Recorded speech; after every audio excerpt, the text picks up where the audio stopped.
Hello viewers, आज आपण या व्हिडिओमध्ये पेसा भरतीबाबत एक अतिशय महत्त्वाचा अपडेट पाहणार आहोत।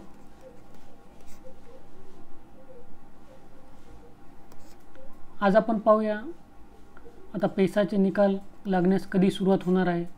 तसेच आपण पाहणार आहोत नवीन जाहिरात जी 12,500 पदांसाठी आहे ती कधी येणार आहे। जे नॉन पेसावाले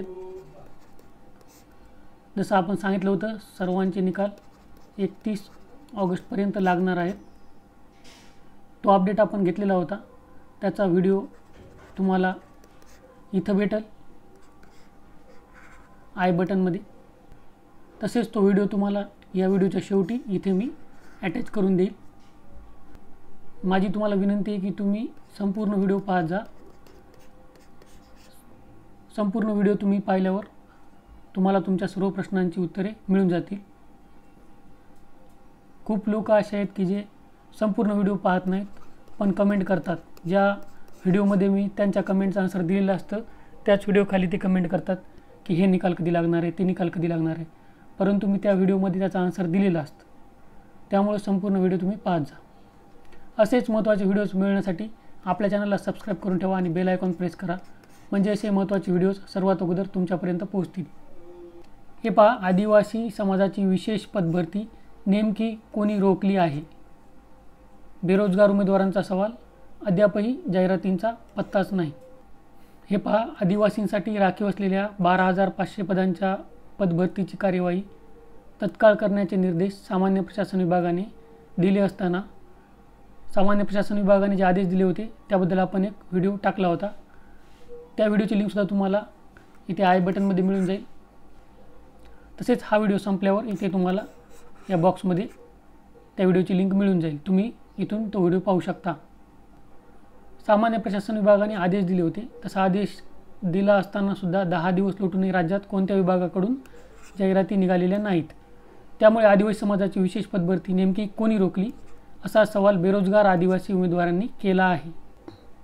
राज्यात आदिवासी समाजासाठी राखीव असलेली मात्र बिगर आदिवासींनी हडपलेली शासकीय, निमशासकीय, जिल्हा परिषदा, नगरपरिषदा, नगरपालिका, महानगरपालिका, ग्रामपंचायती, मंडळे, महामंडळे, विद्यापीठे व संलग्न महाविद्यालय, कृषी विद्यापीठे, शासकीय व खाजगी शिक्षण संस्था, सहकारी साखर कारखाने, सूतगिरण्या, बँका, सहाय्यक अनुदान मिळणाऱ्या शासनमान्य स्वेच्छा संस्था अशा सर्व प्रकारच्या संस्था, मंडळे यांच्या आस्थापनेवरील 12,500 पदांची पदभरती लाल फितशाहीत अडकलेली आहे। लाल फितशाही म्हणजे काय? तर सरकारी कर्मचाऱ्यांनी त्यांच्या कामात केलेली कसूर, म्हणजे त्यांची जी जबाबदारी आहे ती सोडून त्यांनी भ्रष्टाचार, लाच वगैरे घेऊन त्या जबाबदारीकडे दुर्लक्ष करणे।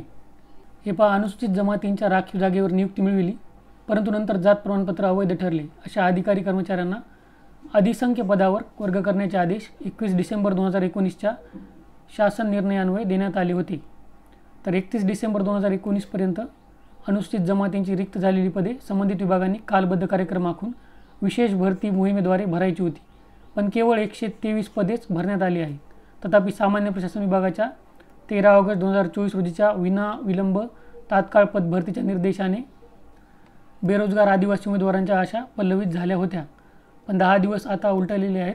तसा आदेश देऊन तरी जाहिरात अजून निघालेली नाही। त्यामुळे कोणत्या शुक्राचार्याने आदिवासी समाजाची पदभरती रोखली असा सवाल उपस्थित होत आहे। हे पहा, किती पदे रिक्त आहेत? 55,687 पदे रिक्त आहेत। राज्य शासनाच्या सेवेतील विविध विभागात अनुसूचित जमातींची 1,55,696 राखीव पदे आहेत। ही राखीव आहेत। किती? 1,55,696। त्यापैकी 1,09,000 पदे भरली आहेत। अद्यापही शासनाच्या विविध विभागात अनुसूचित जमातींची 55,687 पदे रिक्त आहेत। ही स्थिती 31 ऑगस्ट 2020ची आहे।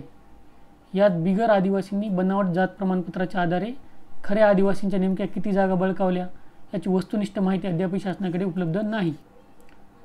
ज्या आदिवासींच्या जागा आहेत त्या बिना आदिवासींनी बळकावलेल्या आहेत आणि त्या किती बळकावलेल्या आहेत याची वस्तुनिष्ठ माहितीसुद्धा शासनाकडे उपलब्ध नाही। किती बेकार कारभार शासनाचा आहे हे आपण इथे पाहू शकतो। आणि हे पहा, इथे सामान्य प्रशासन विभागाने 14 डिसेंबर 2022ला एक GR काढला होता। त्याच्यामध्ये सांगितलं होतं की गट क आणि ड मधील पदे भरण्याची कार्यवाही 31 जुलै 2023पर्यंत पूर्ण करा। आणि त्या GR मध्ये असंही होतं की तो GR लागू झाल्यापासून 1 महिन्यात जाहिरात प्रसिद्ध करायची होती। महाराष्ट्र लोकसेवा आयोगाच्या अखत्यारीतील पदे भरण्याची कार्यवाही 31 डिसेंबर 2023पर्यंत पूर्ण करायची होती। मात्र 1.5 वर्ष लोटून गेले तरी विशेष पद भरती मोहीम राबविण्यात आली नाही। हे पहा, भारतीय संविधानाने आदिवासी समाजाला 60% आरक्षण दिले आहे। या 7% आरक्षणापैकी गेल्या 4 दशकात केवळ 3% आरक्षणाचा लाभ आदिवासी समाजाला मिळालेला आहे। फक्त 3% आरक्षणाचा लाभ मिळालेला आहे आणि संविधानाने किती दिलेलं आहे? 7%। जे 4% बाकीचं आहे ते आरक्षण बनावट जात प्रमाणपत्राच्या आधारे बिगर आदिवासींनी लुटले आहे, असं कोण म्हणत आहे? ॲडव्होकेट प्रमोद घोडाम। तर यांचं हे मत आहे। म्हणजे ही वस्तुस्थितीच असेल असं नाही आहे। तुम्ही कमेंटमध्ये सांगू शकता तुम्हाला काय वाटतं या मतावर।